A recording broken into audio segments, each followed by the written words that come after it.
Denkt nur mal an die Kinder. Kann nicht ausnahmsweise mal jemand an die Kinder denken? Leute, unsere Kinder sind in Gefahr und niemand tut etwas dagegen. Über TikTok, YouTube und Spotify verbreitet eine ideologische Bewegung Ernährungspropaganda. Podcast-Duo mit dem Namen Hoss und Hopf, gerade AfD-Propaganda und Nazisprech, mit dem junge Menschen mit rechtsradikalen Ideologien indoktriniert werden. Oh, sorry Alex, das ist auch interessant. Aber wir machen hier Aufklärungsvideos zum Veganismus und zum Tierkonsum. Aber dein Punkt ist gut. Das Kindeswohl ist in Gefahr. Menschen erziehen ihre Kinder vegan. Vegan! Selbst vegan leben. Okay, aber bei aller Toleranz, Kinder vegan erziehen? Sollten wir dann nicht den Staat rufen? Es kann doch wohl nicht angehen, dass Veganer mit ihrer Ideologie auch noch Kinder indoktrinieren wollen.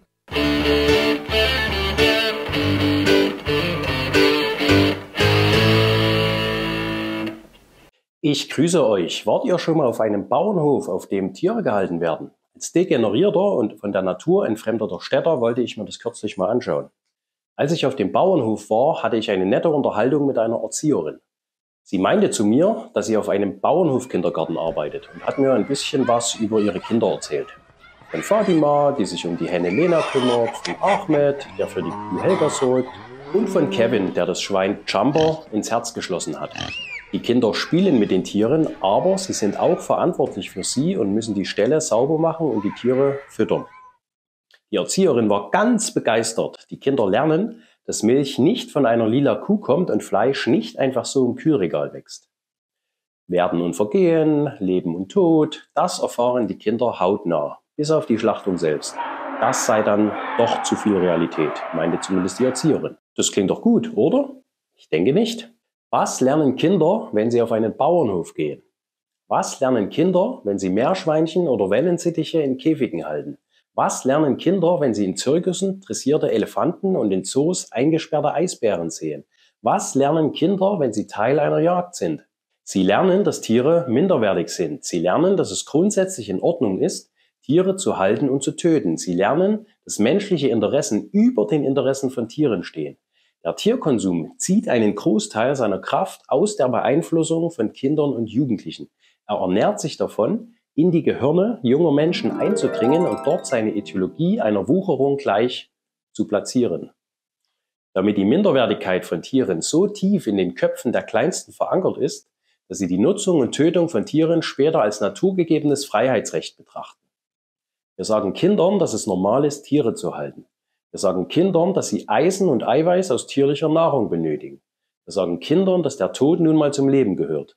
Wir sagen Kindern, dass wir Tiere extra züchten, um sie zu essen. Und dann empören wir uns über vegane Eltern, ihre Kinder zu indoktrinieren? Erziehung bedeutet, Werte weiterzugeben. Interessanterweise machen wir das veganen Eltern zum Vorwurf.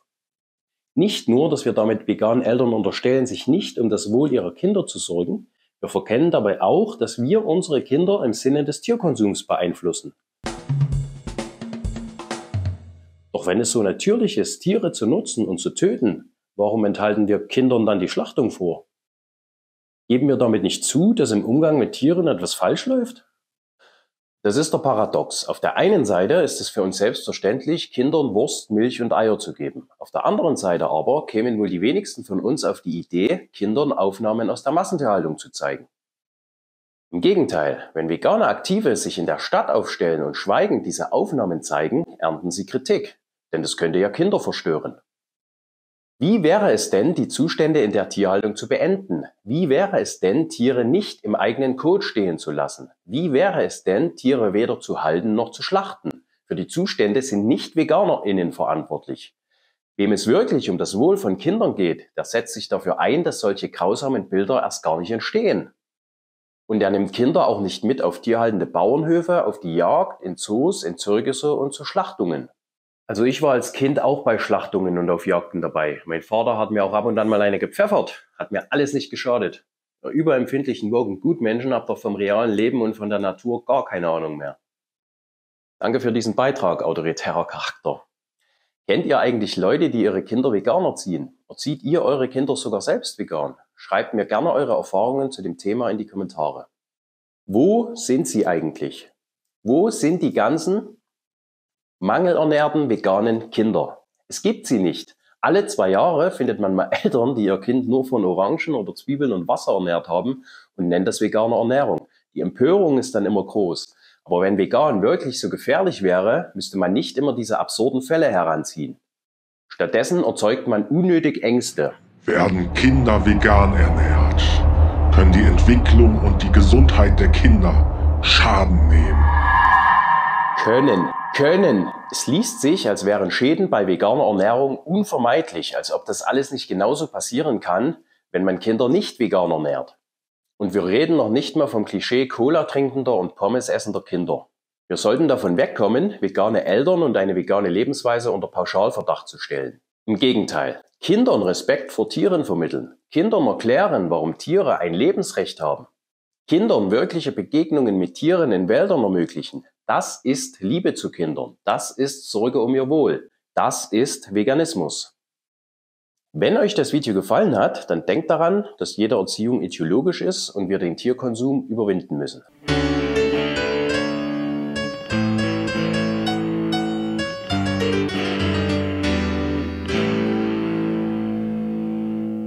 Ach verdammt, jetzt habe ich doch ganz vergessen, Ferdi Fuchs, Bärchenwurst, den Tag der Pausenmilch in der Schweiz an mehr als 9,6 Millionen Euro Subventionen für Schulmilch unterzubringen. Egal, ich hänge das einfach kontextlos ans Ende.